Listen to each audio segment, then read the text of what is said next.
Okay, people, here it is. It was delivered today, 2 days early. Let's get into it. Now everybody scream enough respect to the X. Enough respect given.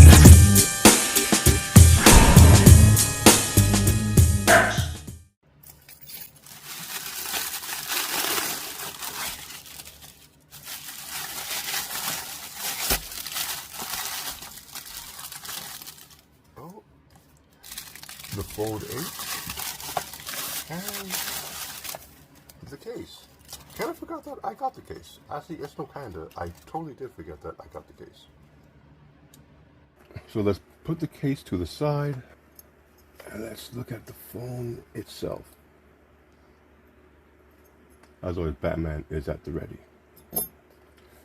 So Z Fold 8, this is roughly the size of the device on the outline of the box here. They have the name, they have where the camera holes will be, all of the barcodes no one cares for, nobody reads. We have the name of the phone, more information, Samsung at the side, and that's pretty much it. Very bare bones, as always. You never really expect any more than that. Now let's grab the tabs here. It's supposed to make it easier to open. You pull on one, boom. Pull on two, boom. And with that, we should be able to just lift the top, move this out the way, and here is the Galaxy Fold 8. I know they don't call it the wide, but it's the wide. Let's remove this tab.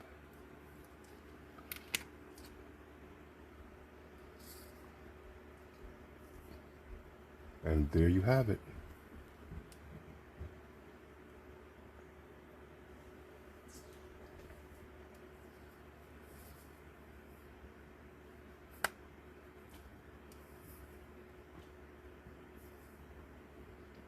Now, if you've seen my previous videos from the release, you know this is not the first time me seeing this device. First time me seeing it untethered, because this is my personal device. But I'm not as awed or in awe, because I've played with this quite a bit. But it's still something to behold, how small it is, how thin it is, how light it is. Wait, one more.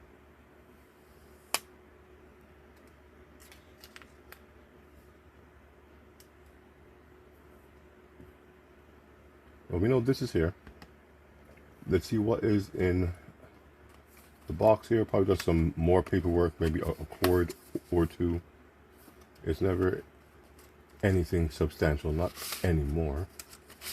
We have the SIM card key. Oh, we have the cord, like I said. USB-C, one cord to rule them all. Some paperwork back here. I guess, oh, it's like a little tab, and you can on-tab it. It's kind of folded in there. And that is it.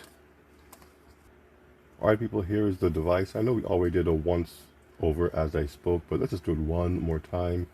You have your volume up and down keys right here, your power button slash fingerprint reader in here, no in-display fingerprint reader. Dual cameras at the back, no logo. You have the hinge here, and you can see the Samsung name right there. They're very proud of their little device. You have your mics and your speakers up top.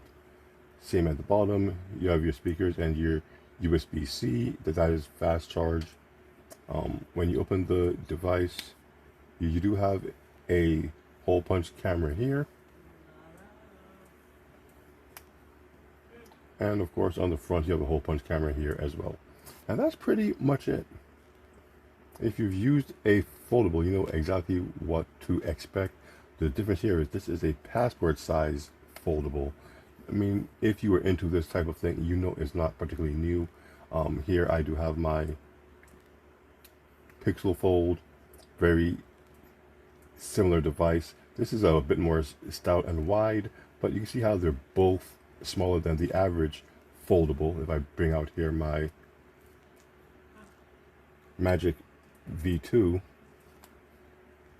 just lay these all down, and you can see that Samsung does have something different on their hands as far as foldables go. It's more short, it's more wide, much more pocketable, and yeah, that's why this is the most interesting folding device to come out, at least in the Americas. Because as much as I love my Pixel Fold, I cannot deny that the Z Fold 8 is a more interesting shape to me. And as much as I love my on the Magic V2, you hear me talk about this a lot, the aspect ratio of this just again might make it better than at least this guy for a certain task. Even my beloved Surface Duo isn't as thin as this guy. It's actually pretty thick in the comparison. But as you can see, take away the Magic V2, passport style devices aren't really anything new. They just haven't been the norm. It's all been the more elongated style. But as things seem to be going now, this might be the new size and shape of foldables. It's a very familiar start screen. Just have to open it up. It just seems that's what you should do. Start. Agree to all. Right, I'm gonna set this thing up and get right back to you guys. Well, now that we have the phone somewhat set up, it's still downloading some apps. Still trying to get used to this power button here. Fingerprints scanner. I'm curious to see what some of the apps look like. Just a quick look. So we have the Play Store. Guess we can try and install a game. I had Final Fantasy was up and ready to go, so why not? The Play Store looks fine. Sure, why not? Allow, why not? That's fine. It fits the size of the phone just fine. You know, these things are made to expand. And when we open it like here, you now get your options on the side. Much more to look at, much more to see. It doesn't look like, oh, no, thank you. A regular tablet. Only usable with one hand. Now, let's see what YouTube looks like. Again, it's tablet style. If we blow it up, you do have small bars at the top and the bottom. But if we pinch it, it does try its best to fit it evenly. And it doesn't look bad. It's all being held in your hand. It's something you could actually do. And you know, not feel too bad about it. It's not cutting off that much. As you can see, original to zoomed in fill. It's not that much that it's cropping out to get this look.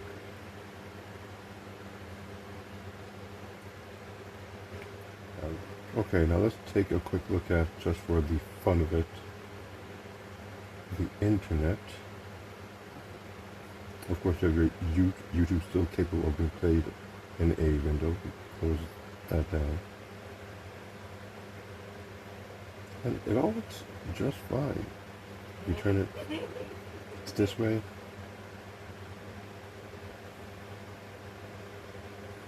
It's like a mini tablet, pretty much.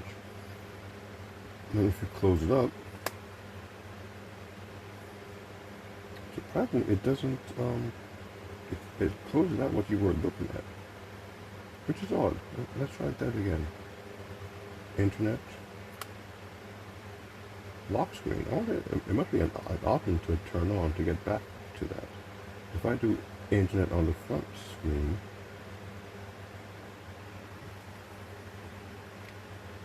you also get it on the inner screen, so it goes one way, not the other. Another thing I want to check out is the split screen. If I do that and do that, boom, I can now select a different app to use. Let's go here, calendar. But I also saw that if I hold an app and I drag it, you can have 3 apps like that. It's still playing my video. I don't know why I'd be doing math there. If I do that, I should be able to, can I switch these around? Oh, I can't switch it around. That's just to change the size. I can't do it like that if I choose. You can move things around that way. But I also read that you can do it in 3 bars now. Very much like my On the Magic V2. You can completely interact with 3 different apps simultaneously, if that's the type of thing that you're trying to do. I don't know if that's a One UI 9 thing, One UI 8.5, because I haven't updated my Tab S10 Ultra. It's a personal thing. It's a personal bias. I like it the way it is. But it is cool to see that Samsung has finally caught up to my on the Magic V2. But this is one of the features I do use often enough on that device, and now I know I can use it here as well. Now this was something I was curious about. Does the Z Fold 8 have wired DEX? So the demo I used in store only mentioned wireless DEX, and that was of concern to me. But as it stands, we have wired DEX on the Z Fold 8. So those inputs should be one-to-one. I mean that it's One UI 9. You should have the multiple desktops. I'm just happy that it's there because I use DeX a lot. A device without DeX is almost a no-no when it comes to one of my Samsung devices. Oh, but this is different. This is One UI 9. To get to your next desktop, it's now a button as opposed to having the second desktop in a little small window on the side, letting you know that it's there to be used. And just like that, 2 desktops for you to work with. But you see what I'm getting at. You have a search bar right here, quite nice. A screenshot. And of course, you're able to pin 2 apps side by side. I wonder if you're able to drag in.